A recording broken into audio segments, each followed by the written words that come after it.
we're back from the future? Past? I mean, we're technically in the future. Don't you hate it when movies or stories, you think it's like, the past, but then it turns out it's actually the ruined future? Oh. Ooh. I guess I was going to say, the modern origin of that, I guess, would be Planet of the Apes. The original Planet of the Apes.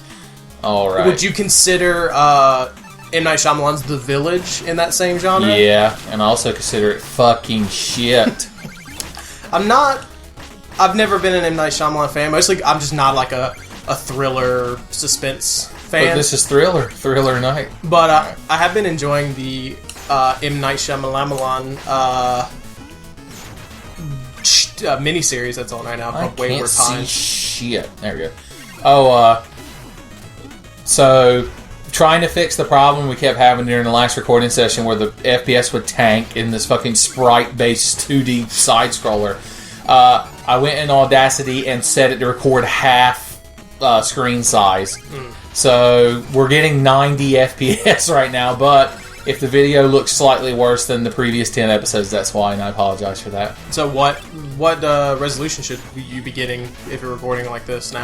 Well, it was 11 something by whatever that weird... I bounced off the skeleton's head is what killed me. So it's going to be half of that.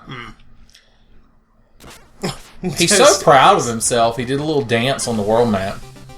Knuckler's something was the name of the song. Yeah. Oh yeah, the money doesn't respawn. I guess they didn't want you to just keep killing yourself and getting infinite money? Question mark.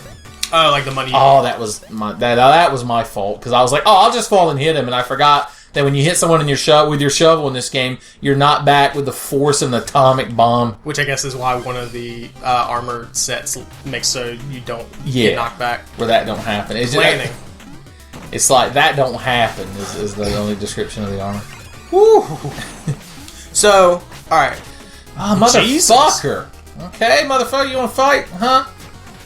Mr. FaZe Lockett. I'm Mr. FaZe Lockett. I'm Mr. Intangible. So, watching this, speaking of good games, let's talk about not a good game. Okay. I've been watching Michael Jones play through... Mike Jones? That new Batman game, Arkham Knight. Yeah. He's enjoying it. I mean, it's very pretty, but it looks like a fucking mess. There's so many menus and prompts and markers to tell you where to go. It just looks like, I don't know. Yeah. Something about it really bothers me. I enjoyed Arkham. What's up, Horseman? What's the first one? Arkham Asylum? Yeah, that's the only one I played. After that, it looked like too fucking great a time, and I lost interest. I played Arkham Asylum, and I enjoyed that. And I played Arkham City, I'm pretty sure.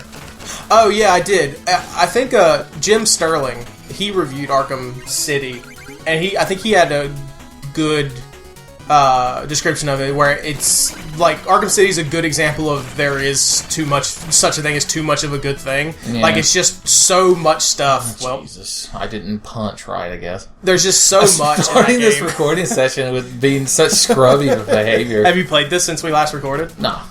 Gotta keep it pure. Yeah, Arkham City, it's just... I don't really feel like flying around collecting Riddler trophies and shit. Yeah. I started to do that in Arkham Asylum, I remember, and then I was like, I don't want to do this anymore. I like collectibles. I just don't like collectibles that... I like collectibles that involve thought and skill to get. I really liked the assassin tombs in the first Assassin's Creed, because it's actual...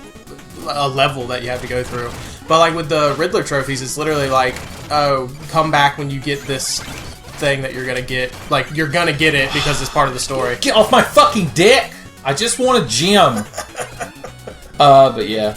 Also, you can't support Arkham City because you can play as Catwoman, and thieves and murderers have the audacity to refer to her as a bitch instead of a proper woman, and so... It is insulting. Yeah. It's so unrealistic. Alright. Hoo yeah! It's hard to yell hoo yeah without being Peggy Hill. Hoo yeah! And it's hard to live if you're Peggy Hill. And it's hard to live life without being able to watch King of the Hill. I got tickled by King of the Hill the other night because there's an episode with Cotton, of course, his dad that hates everyone. And Hank's mom was over for Thanksgiving, and then Cotton just shows up out of nowhere. And so, of course, at the dinner table, it's just hostilities. And he's just talking mad shit about Hank's mom. And the whole thing is that Hank never tries to defend her at all. I love the question mark on shortcut. It's like, shortcut? Yeah.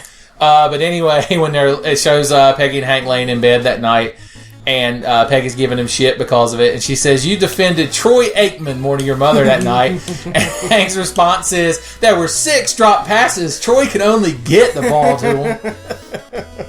All right, we need to beef up. I love King of the Hill. It's good times. It's one of the better shows that's been on TV in recent years. One of the best episodes was on the night, either last night or I think it was last night. It was the one with the firehouse where they're volunteers, because it has the scene from Boomhauer's point of view. Oh yeah, where he talks normally and everyone else is exaggerated. It's quite the twist. I think it's the only time you ever hear Boomhauer just talk is that one scene. No, his normal voice. Yeah. One of my favorite episodes that I think was on pretty recently, because I feel like I saw the scene. What was it? Is it for like when Bobby becomes a fashion model, like a plus size husky model? Boy. But it's for whatever reason they're like taking a road trip to Dallas. And it's like one of my favorite Hank quotes of all time, where they're like getting up super early and getting in the truck to go to Dallas. And Hank is just yelling. Hank's in the truck yelling at Peggy, and he's like, "Hurry up, Peggy! We have to get to Dallas before the gangs wake up." I love the determination of those wolves. Yeah. Also love how they also slip all over the goddamn ice. That is nice. Bye. Instead of it just being the player, the user. The user. Game over. User win. Oh yeah, you know they're doing more episodes of that, right? Oh yeah. Of reboot. I never watched all there was. It like had a weird like 4th season. It took a turn. Basically, there's like an age jump. It's because their world or whatever gets like completely destroyed, and so all of the characters they go to Arkansas. The internet, I guess. Like they go out into the web. Deflecting my fishing pole. Oh, yeah. But the web invaded mainframe, and Sprite and Virus battle side by side. And Enzo gets like all Well, I've seen that. That's the 3rd season. Yeah. There's more after that. After they but it's destroy just Megabyte. it's a continuation of that with Burly Enzo. Well, they end up with both Enzos because when the user reboots, the fucking plot to reboot doesn't need to make sense. There's an Evil Dead episode. That's all you need to know. There is an Evil Dead episode. But from what I understand, this new episode's reboot. It's not a reboot of it. LOL. That's so tragic. What a waste. Like it's a continuation of the original series, from what I understand. Which is exciting? I don't know. I don't know what to get excited for anymore. If you were some sort of spell slinger, what kind of headwear would you wear? Probably like a plague mask. They're pretty cool. Plague Doctor masks are the rage with the kids these days. Plague Punk, I believe they call it. Plague Punk. What I wear? I just put a big sock on my head. Put a horse... I would get a horse mask. Yeah. Get a horse mask and put a wizard hat on it. Be an equinomancer. What is this? What is this? What is it? You turn into Barry Burton. Those are some kind of Gila monster dragons. Oh, intangible! Fucking deal with it, nerd. You can't even comprehend my inability for my particles to interact with yours. Bye. Oh, Jesus. Oh, that's right. It's this shit. Yeah. This factors into the boss fight. Yeah. Yeah, because the boss is like the big Yeti motherfucker, right? He's the guy from Home Alone. He's got a big snow shovel. And he's like, "You'll feel sorry for me at the end of the movie. I declare I'm the old man from Home Alone, and you're going to be powerful hurt when you realize I'm estranged from my granddaughter." Lord have mercy. my version of Home Alone, he's so southern. They did the same thing in Home Alone 2, I just realized, with the pigeon lady. Yeah. And if I had watched Home Alone 3, I assumed they would do the same thing in that, too. Yeah, never seen it. Yeah, well, thank God. You got taste. Stop putting bombs and shit! That's... If I was the head of the TSA,